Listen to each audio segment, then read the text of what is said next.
नमस्कार दोस्तों, जय माँ दुर्गा। स्वागत है आपका अपने YouTube चैनल रीतु यादव में। आज इस वीडियो में हम जानेंगे कि गुप्त नवरात्रि में माँ कात्यायनी की साधना कैसे की जाती है और पूजा कैसे की जाती है, की भी जाती है कि नहीं की जाती है, और यदि की जाती है तो कैसे की जाती है, और वर्ष 2023 की माघी गुप्त नवरात्रि कब से शुरू हो रही है। तो ध्यान से सुनिए।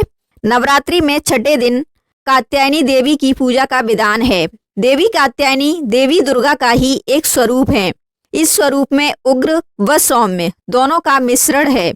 यह देवी एक ओर जहाँ दुष्टों को दंड देने में अपनी उग्र शक्ति का प्रयोग करती हैं, तो वहीं दूसरी ओर योग्य पात्र की सभी प्रकार से रक्षा करती हैं। देवी कात्यायनी जीव की जहाँ जीते जी रक्षा करती हैं, तो उसके साथ ही यह देवी मृत्यु उपरांत उस जीव को मोक्ष भी प्रदान कर देती हैं। इसलिए यह देवी जीव के लिए परम कल्याणकारी मानी जाती हैं। यह देवी मोक्षदायिनी शक्ति है। कात्यायन ऋषि ने देवी दुर्गा की कई वर्षों तक कठिन तपस्या की थी। उसकी इच्छा थी कि देवी जगदम्बा उसकी पुत्री के स्वरूप में आए। उसकी कठिन तपस्या से प्रसन्न होकर देवी दुर्गा ने स्वयं से ही एक शक्ति को प्रकट किया। देवी दुर्गा से प्रकट हुई वह शक्ति कात्यायन ऋषि को दर्शन देने के लिए उसके सम्मुख प्रकट हुई। देवी ने प्रकट होकर कात्यायन ऋषि को आशीर्वाद दिया कि आने वाले समय में उनका यह स्वरूप उसी यानी ऋषि की पुत्री के रूप में जाना जाएगा। इतना ही नहीं, उस स्वरूप का नाम भी ऋषि के नाम के अनुरूप होगा, अर्थात उस स्वरूप को देवी कात्यायनी के नाम से जाना जाएगा। ऋषि कात्यायन को देवी ने अपना चतुर्भुजी स्वरूप में दर्शन दिया था, इसलिए देवी कात्यायनी का स्वरूप चतुर्भुजी है। यह देवी अपने एक हाथ में तलवार धारण करती हैं, तो दूसरी भुजा में कमल का पुष्प धारण करती हैं, जो भक्तों के जीवन को आनंद एवं सुरक्षा प्रदान करता है। देवी की तीसरी भुजा अभय मुद्रा में है, जो भक्तों को भय से मुक्त करती है। चौथी भुजा देवी का वर मुद्रा में है। यह भुजा भक्तों को उनकी भक्ति का वरदान देने के लिए है। सबसे पहले इनकी पूजा स्वयं महर्षि कात्यायन ने की थी। 3 दिनों तक ऋषि की पूजा स्वीकार करने के बाद देवी ने ऋषि से विदा लिया और महिषासुर को युद्ध में ललकार कर उसका वध किया। इसलिए इन्हें महिषासुर मर्दिनी के नाम से भी जाना जाता है। देवी कात्यायनी की पूजा स्वयं देवी राधा ने की थी। देवी राधा के साथ साथ अन्य गोपियों ने भी देवी की पूजा की थी। देवी राधा को देवी कात्यायनी ने दर्शन देते हुए उन्हें आशीर्वाद प्रदान किया था। देवी कात्यायनी की पूजा स्वयं भगवान श्री कृष्ण ने भी की थी। इनकी पूजा में प्रसाद के लिए फल और मिठाई के साथ साथ शहद युक्त पान भी अर्पित करना चाहिए। देवी नवग्रहों में शुक्र एवं बृहस्पति को नियंत्रित करती हैं। इनकी साधना और भक्ति से वैवाहिक जीवन में सुख की प्राप्ति होती है। जिनकी शादी में बाधा आ रही होती है, उन्हें दूर करने के लिए देवी कात्यायनी की विशेष आराधना फलदायी है। लेकिन जहाँ तक बात गुप्त नवरात्रि की है, गुप्त नवरात्रि में देवी कात्यायनी के पूजन का विधान नहीं है। जैसा कि मैं पहले भी बता चुकी हूँ कि सनातन धर्म में नवरात्रि की बड़ी महिमा है। एक वर्ष में 4 नवरात्रि होती हैं।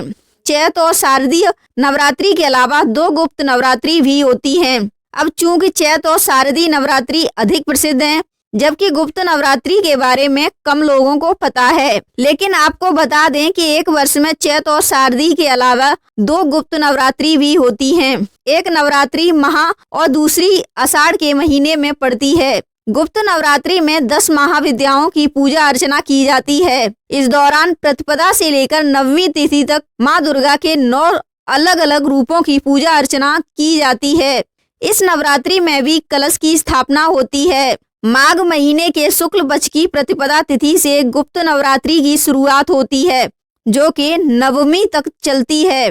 वर्ष 2023 की माघ महीने की गुप्त नवरात्रि 22 जनवरी 2023 से आरंभ होकर 30 जनवरी 2023 तक रहेगी। इस नवरात्रि में भी सामान्य नवरात्रि की भांति ही पूजा व कलश स्थापना होता है, मगर यह तंत्र साधना के लिए विशेष मानी जाती है। इसमें माँ दुर्गा के 10 महाविद्या स्वरूपों की पूजा अर्चना होती है। इसलिए इस नवरात्रि में माँ शैलपुत्री, माँ चंद्रघंटा, माँ स्कंद माता और माँ कात्यायनी की पूजा का विधान नहीं है, बल्कि इस नवरात्रि में तंत्र मंत्र की अधिष्ठात्री देवियां माँ काली, माँ तारा, माँ त्रिपुर सुंदरी, भुवनेश्वरी, छिन्नमस्तिका, त्रिपुर भैरवी, धूमावती, बगलामुखी, मातंगी और कमला देवी की पूजा का विधान है।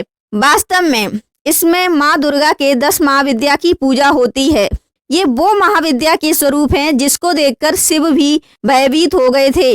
इस नवरात्रि में माँ दुर्गा की सौम्य और उग्र स्वरूपों की पूजा होती है। त्रिपुर सुंदरी, भुवनेश्वरी, मातंगी, कमला देवी माँ दुर्गा के सौम्य स्वरूप हैं, जबकि काली, छिन्नमस्तिका, धूमावती, बगलामुखी माँ दुर्गा के अति उग्र स्वरूप हैं। पुनः इन्हीं दोनों के मिश्रित स्वरूप तारा और त्रिपुर भैरवी हैं। ये देवियाँ साधारण पूजा से कम ही प्रसन्न होती हैं। ये देवियाँ साधना से ही पूर्ण वरदान देती हैं, परंतु माँ काली सामान्य पूजा और ध्यान साधना दोनों से प्रसन्न हो जाती हैं। अगर आप कलश स्थापना करते हैं तो शारदीय व चैत्र नवरात्रि की भांति ही सभी नियमों का पालन करें। उसी प्रकार 9 दिनों तक दुर्गा सप्तशती का पाठ करें। अगर आप स्वयं न कर सकें तो किसी पुरोहित से विधि पूर्वक करवाएं। गुप्त नवरात्रि में माँ दुर्गा के इन स्वरूपों की पूजा का विधान है। गुप्त नवरात्रि के पहले दिन करें माँ काली की पूजा, दूसरे दिन करें माँ तारा की पूजा, तीसरे दिन करें माँ त्रिपुर सुंदरी की पूजा, चौथे दिन करें माँ भुवनेश्वरी की पूजा, 5वें दिन करें माँ छिन्नमस्ता की पूजा, 6ठे दिन करें माँ त्रिपुर भैरवी की पूजा, 7वें दिन करें माँ धूमावती की पूजा, 8वें दिन करें माँ बगलामुखी की पूजा, 9वें दिन एक साथ करें माँ मातंगी और माँ कमला की पूजा। देवी कात्यायनी की प्रसन्नता के लिए आप ध्यान साधना करें, जीवन में संयम का पालन करें, शाकाहार का पालन करें अर्थात मांसाहार न करें, पवित्र कर्म करें, बुरे कर्म से बचें, अपने लाभ के लिए दूसरों को हानि न पहुंचाएं और देवी की साधना के समय मन ही मन जय माँ कात्यायनी का जाप करें। अंत में वीडियो को लाइक शेयर कर दीजिए और यदि आप चैनल पर नए हैं तो प्लीज चैनल को सब्सक्राइब कर लीजिए।